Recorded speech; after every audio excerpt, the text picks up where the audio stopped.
வணக்கம். இது நியூஸ் 18 தமிழ்நாடு செய்திகளை தொகுத்து வழங்குவதற்காக நான் பாலவேல் சக்கரவர்த்தி. செய்திகளை விரிவாக பார்ப்பதற்கு முன்னர் முதலில் தலைப்புச் செய்திகளை பார்க்கலாம்.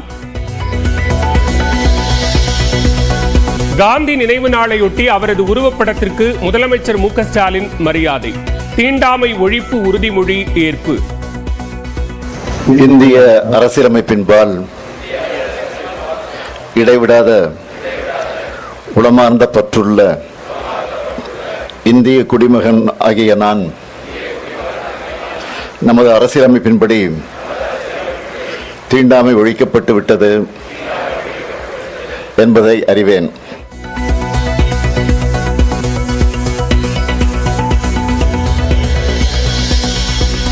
திராவிட சித்தாந்தத்தை பின்பற்றுபவர்களால் காந்தி கடுமையாக எதிர்க்கப்பட்டு கேலி செய்யப்பட்டதாக ஆளுநர் ரவி குற்றச்சாட்டு.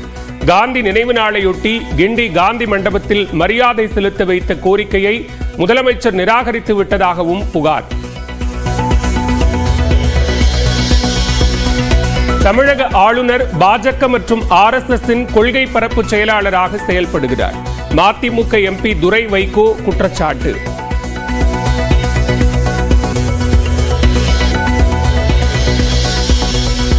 பிரபாகரனை சீமான் சந்தித்தது உண்மை, ஆனால் புகைப்படம் எதுவும் வழங்கப்படவில்லை. சீமானுக்கு பயிற்சிகள் எதுவும் வழங்கப்படவில்லை என்றும் LTTE அமைப்பின் பொறுப்பாளர் தமிழ்வேந்தன் பெயரில் வெளியான அறிக்கையில் தகவல். சிறார் ஆபாச வீடியோ வழக்கில் கைதான யூடியூபர் திவ்யா உள்ளிட்ட 4 பேருக்கு 15 நாட்கள் நீதிமன்ற காவல். ஸ்ரீவில்லிபுத்தூர் நீதிமன்றம் உத்தரவு. சென்னை அருகே தந்தை இறந்த நிலையில் மகளை கொன்ற ஹோமியோபதி மருத்துவர். 5 மாதங்களாக வீட்டுக்குள் சடலங்களை வைத்திருந்த கொடூரம்.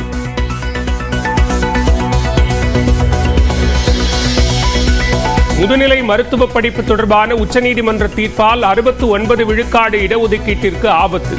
தீர்ப்புக்கு எதிராக சீராய்வு மனு தாக்கல் செய்யப்படும் என மா. சுப்பிரமணியன் உறுதி. புதுச்சேரி ரேஷன் கடைகளில் மீண்டும் அரிசி விநியோகம். இனி ஒவ்வொரு மாதமும் கிடைக்கும் என அரசு அறிவிப்பு.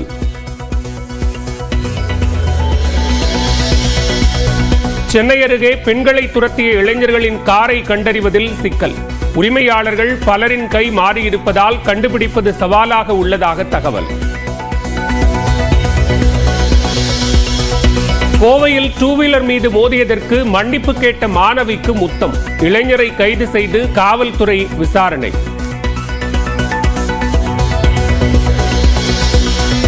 கோஆப்டெக்ஸ் ஊழியர்களுக்கு 15 விழுக்காடு ஊதிய உயர்வு. வீட்டு வாடகை படியையும் உயர்த்தியது தமிழ்நாடு அரசு.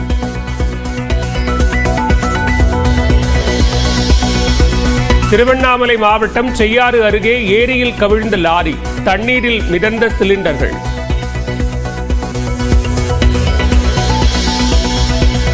ஆதவ் அர்ஜுனாவிற்கு தாவேகவில் மாநில துணை அல்லது இணை பொதுச் செயலாளர் பொறுப்பு வழங்கப்பட உள்ளதாக தகவல். விஜயை நேற்று சந்தித்து பேசிய நிலையில் இன்று அறிவிப்பு வெளியாக வாய்ப்பு.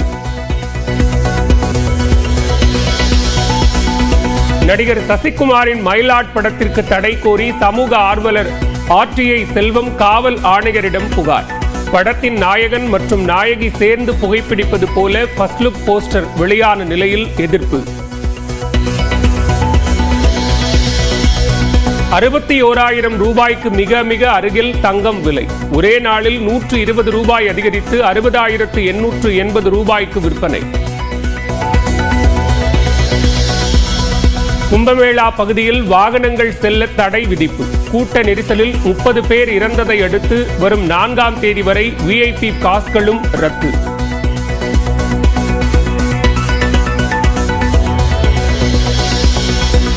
அமெரிக்காவின் வாஷிங்டன் நகரில் நடுவானில் ஹெலிகாப்டர் மீது மோதிய விமானம். 64 பேர் பயணித்த நிலையில் 19 பேர் சடலங்களாக மீட்பு.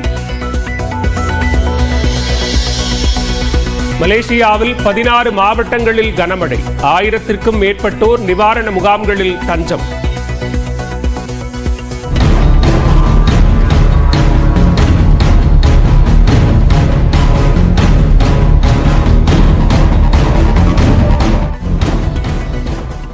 முதுநிலை மருத்துவ படிப்பு தொடர்பான உச்சநீதிமன்றத்தின் தீர்ப்பு 69% இடஒதுக்கீட்டிற்கு பாதிப்பு ஏற்படுத்தும் என்று கூறிய தமிழ்நாடு அரசு சீராய்வு மனு தாக்கல் செய்ய இருப்பதாக மருத்துவம் மற்றும் மக்கள் நல்வாழ்வுத்துறை அமைச்சர் மா சுப்பிரமணியன் தெரிவித்துள்ளார். முதுநிலை மருத்துவ படிப்புகளில் வசிப்பிட அடிப்படையில் இடஒதுக்கீடு வழங்குவது அரசியலமைப்பு சட்டத்திற்கு எதிரானது என்று உச்சநீதிமன்றம் தீர்ப்பளித்தது. இந்நிலையில் சென்னை தலைமைச் செயலகத்தில் செய்தியாளர்களை சந்தித்த மருத்துவம் மற்றும் மக்கள் நல்வாழ்வுத்துறை அமைச்சர் மா சுப்பிரமணியன் உச்சநீதிமன்றத்தின் இந்த தீர்ப்பு மாநில உரிமைகளை பறிக்கும் வகையில் இருப்பதாக குறிப்பிட்டுள்ளார். இதனால் தமிழ்நாட்டைச் சேர்ந்த 1207 மாணவர்களின் வாய்ப்புகள் பறிபோகும் சூழல் ஏற்பட்டிருப்பதாக அமைச்சர் தெரிவித்தார். இந்த தீர்ப்புக்கு பிறகு எதிர்வரும் ஆண்டுகளில் முழுமையாக இந்த முதுநிலை மருத்துவ பட்ட படிப்புகளில் இந்த 1200க்கும் மேற்பட்ட இடங்கள் நமக்கு பறிபோகும் என்கின்ற ஒரு அபாய நிலை உருவாகி இருக்கிறது. இந்த இடங்கள் சொந்த மாநிலங்களுக்கு மட்டுமல்லாது இந்தியாவில் உள்ள அனைத்து மாநிலங்களுக்கும் ஒதுக்கீடு செய்யப்படுவதனால் அந்தந்த மாநில உரிமைகள் பாதிக்கப்படும். தொடர்ந்து பேசிய அவர், முழுவதும் மாநில அரசின் செலவில் மேற்கொள்ளப்படும் முதுநிலை மருத்துவ படிப்பை மத்திய அரசுக்கு தாரை வார்க்கும் வகையில் தீர்ப்பு அமைந்திருப்பதாக கூறினார். எனவே உச்சநீதிமன்றத்தின் தீர்ப்பை எதிர்த்து விரைவில் சீராய்வு மனு தாக்கல் செய்யப்படும் என்றும் அமைச்சர் மா சுப்பிரமணியன் தெரிவித்தார். மாநில அரசின் 69% இடஒதுக்கீட்டிற்கு இது பெரிய அளவில் பாதிப்பை ஏற்படுத்தும். இது மட்டுமல்லாது தனியார் கல்லூரிகளில் இருக்கிற அந்த 50% அந்த இடஒதுக்கீட்டிற்கும் இதனால் பாதிப்புகள் ஏற்படும். முதுநிலை மருத்துவ படிப்புகளுக்கு இன்றைக்கு செலவிட்டு அதை நிர்வகித்துக் கொண்டிருக்கிறது. இந்த நிலையில் இதை முழுமையாக ஒன்றிய அரசுக்கு தாரை வார்க்கும் இந்த தீர்ப்பு என்பது நிச்சயம் ஏற்றுக்கொள்ளும்படியான தீர்ப்பு இல்லை. எனவேதான் மாண்புமிகு தமிழ்நாட்டின் முதலமைச்சர் அவருடைய ஆலோசனைகளை பெற்று மிக விரைவில் இதற்கு எதிராக சீராய்வு மனு தாக்கல் செய்யப்பட இருக்கிறது என்பதை தெரிவித்துக் கொள்கின்றேன். நடப்பாண்டிற்கான மருத்துவ சேர்க்கை 2 சுற்றுகள் முடிவடைந்த நிலையில் இந்த தீர்ப்பு எவ்வித பாதிப்பையும் ஏற்படாது என்றும் அமைச்சர் கூறினார்.